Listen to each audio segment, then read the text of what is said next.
A Lady's Tranquility, Story of Kunning Palace by Shi Jing, reborn, 18 and a half years old. It wasn't at the beginning, nor after everything had unfolded. When she was 14, Jiang Xuening returned to the capital, dressing as a man, pretending to be a distant cousin of a high-ranking official named Jiang. She followed Yan Lin, laughing, drinking, embracing the pleasures of youth. In September of her 18th year, she was summoned to the palace to accompany Princess Liang in her studies. Then, in November, an accident shook the Yongyi Marquise's residence. Jiang Xuening remembered clearly. In her past life, Yan Lin had always been by her side during her youth. With him, she feared nothing. Yan Lin was from a renowned military family, hardened by time spent at the border. A spirit and fire few in the capital could match.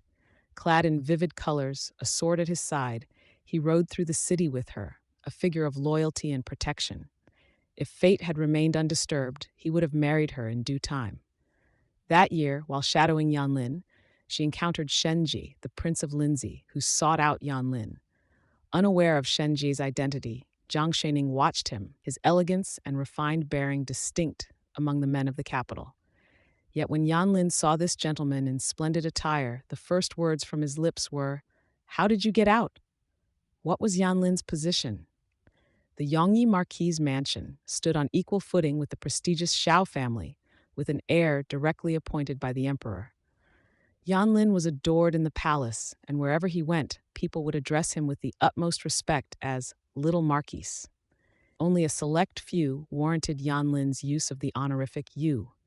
Intrigued, Jiang Xuening discreetly inquired and discovered that Shenji was actually the king of Linzi, and whispers in the capital suggested the emperor, lacking a son, intended to make Shenji his heir. What began as a chance encounter became a deliberate pursuit. Soon after, when the Yongyi Marquise mansion met its tragedy, her goal was achieved. She married Shenji. Within 2 years, the emperor died succumbing to illness, and the throne passed to Shenji. Jiang Xuening became the empress. Shenji, though raised within the imperial court, differed from his brothers. His kindness bordered on weakness, his gentle nature a hindrance in the ruthless court. He had the cunning to manipulate, but could not stomach the cruelty it required. Thus, neither court officials nor the public were under his control. The newly appointed Grand Tutor, Shi Wei, frequently managed affairs, political situations, making decisions Shenji could not make. In the end, Shenji was poisoned. Jiang Xuening, then under house arrest by Yan Lin, never saw him again. Those too gentle and kind cannot rule as emperors. This was the one truth Jiang Xuening had gleaned from Shenji's tragic fate in her past life. Now, she had been reborn, meeting Shenji once more but blessedly unbound from his destiny. She would never again enter the palace. Kunning Palace was her tomb. The room was simply furnished, yet elegant in the decor. The cool autumn air still faintly tinged with last night's alcohol. Outside, the bustling market echoed faintly through the tightly shut windows. Yan Lin stood, sword in hand. Though young, his frame held the promise of strength, and when his lips set into a grim line, his gaze intense, his expression captivating. He ignored Shenji, lowered his head and concentrated on Jiang Xuening. "Which hand did he touch you with?" he asked coldly. Jiang Xuening's heart jolted as the shock of rebirth washed over her. Yan Lin's eyes, clear as morning stars, stared into hers, unmarred by the darkness of power struggles of the palace or the tragedies of his family. Clean, bright, and dazzling. Yet his question. It seemed as though he might sever Shenji's hand if she answered incorrectly. Jiang Xuening broke into a cold sweat, quickly grabbing his arm. No, it was a misunderstanding. I had a nightmare and mistook him for an intruder. I hit him in reflex. Please put down the sword before someone gets hurt. Yan Lin narrowed his eyes. Are you certain? Shenji, having heard her hurried explanation, muttered to himself about his misfortune. Master Jiang was Yan Lin's friend. He could hardly hold a grudge over a slap and appear ungentlemanly. Even so, Yan Lin's suspicion made him want to laugh and cry at once. Do you really think I'd harm him? I had no intention of offending anyone. Even if I had, would you really cut off my hand? He asked. Shenji was, after all, the king of Linzi, a descendant of heavenly lineage. Yanlin, however, didn't waver, his response as sharp as the blade he held. Yes, I would. Shenjie's eye twitched as he stared back. But Yanlin had already turned his attention to Jiang Xuening, his voice softening, melting as though years of winter thawed in an instant. Are you all right? You drank a lot last night when I wasn't paying close attention. Let me take you back to your residence. The simple phrase, yes, I would, stirred memories within Jiang Xuening. In her past life, when Yanlin returned to court, he and Shi Wei worked together, pushing Shenjie aside. Shortly after, Shenjie was poisoned. In her first life, she had attributed the events to Shi Wei. Now she wondered if it had been Yanlin all along. In her youth, she had taken his devotion for granted, but now, with a second chance, she could see its value. The young man's sincerity was fierce, boundless. When he loved someone, he would protect them, keeping them close. She didn't deserve such love. Jiang Xuening stared at him, lost for a moment. Sensing the tension, Shenjie cleared his throat. Master Shi is holding a lecture at Wenhua Palace today. It's starting soon. We should be on our way. Are you coming with me, Yanlin? The words jolted Jiang Xuening from her reverie. She wanted to return home, her mind awhirl from the shock of her rebirth. She needed time to process her situation and didn't want to talk to anyone. No need to escort me, she said quickly. Palace matters cannot be delayed. In her previous life, she had been infamous for her stubbornness. Her father, Officer Jiang, had indulged her every whim, feeling guilty, and Yanlin had always spoiled her. Thus, if she wished to go alone, she rarely needed a reason.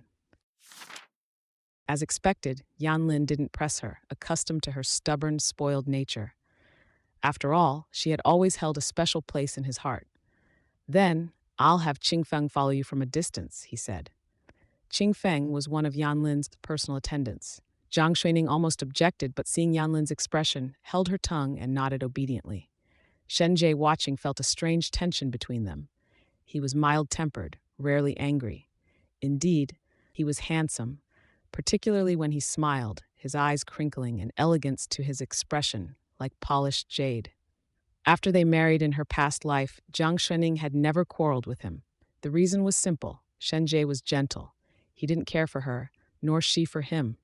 Her heart only chased the allure of power, leaving no space for love. Outsiders would have seen them as the perfect couple, emperor and empress. Jiang Xuening looked at Shenjie apologetically, her tone soft. Please forgive my rudeness earlier. I'll prepare a drink tomorrow as an apology. Though angered by her earlier slap, Shenjie found himself appeased by her gentleness. Jiang Xuening's voice was gentle as she spoke, her eyes glistening like they had been bathed in spring water. She appeared as a refined youth with a rosy complexion, red lips, and pearly white teeth. Her features were still soft and youthful, likely due to her age, which only enhanced her delicate appearance. Her beauty was so strikingly androgynous that it blurred the lines between masculine and feminine. Shenjie could not stay mad, and Yanlin was intimidating. You didn't hit hard anyway, he said with a gentle smile. If you're offering, I shall graciously await your invitation. He was never one to make things difficult. Yanlin shot Shenjie a cold glare, wanting to strike him. After issuing orders to Qingfeng, he led Shenjie out of the inn. As they made their way back to the palace, Shenjie couldn't shake the uneasy feeling lingering from the events at the inn. Something wasn't right. The moment when Yanlin had drawn his sword and held it at his throat, defending the young master of the Jiang family, felt particularly unsettling. Shenjie furrowed his brow, feeling the weight of responsibility that came with his age and experience. Being a few years older than Yanlin, he felt it was his duty to offer some advice. Gently lifting the curtain of the carriage, he spoke. Yanlin, I know there are scholars in the capital who are drawn to men, and the young master of the Jiang family is undeniably handsome. But you are the heir of the Yongyi Marquise. Eventually, you will have to marry. Yanlin rode alongside, his face darkening. Your Highness, I am not attracted to men. Then why this affection for the Jiang family's young master? Shenjie looked at him skeptically. He's not the young master of the Jiang family. Yanlin's mind wandered back to the inn, particularly to the way Jiang Xuening had looked at Shenji. That gaze had unsettled him more than he cared to admit. His dark eyes flickered with thought before he turned to Shenji, his face clouded with worry. She's the second daughter of the Jiang family. Shenji, who had just lifted a cup of tea to his lips in the carriage, immediately choked on his drink, coughing in disbelief. He stared at Yanlin, wide-eyed. You? But Yanlin remained unperturbed. Sitting tall on his horse, his black robe flowing around him, he seemed entirely unaware of the chaos his words had just unleashed. She enjoys lively places and her freedom, so I brought her out to have some fun, Yanlin explained calmly.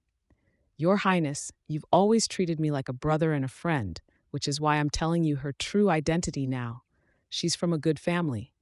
Before, you didn't know, so you didn't think much of it. But now that you do, I ask you to be more mindful and avoid frightening her, like what happened this morning. Shen Jie instinctively nodded in agreement, but then it dawned on him that something was amiss. Wait, shouldn't you be the one paying more attention to propriety? He asked. If word gets out, how could she ever marry? Yanlin's expression sharpened, a quiet intensity flashing in his eyes as he smiled. I love her. I will marry her. If you enjoy this content, please subscribe, like, and comment. Thank you. Stay tuned for the next chapter.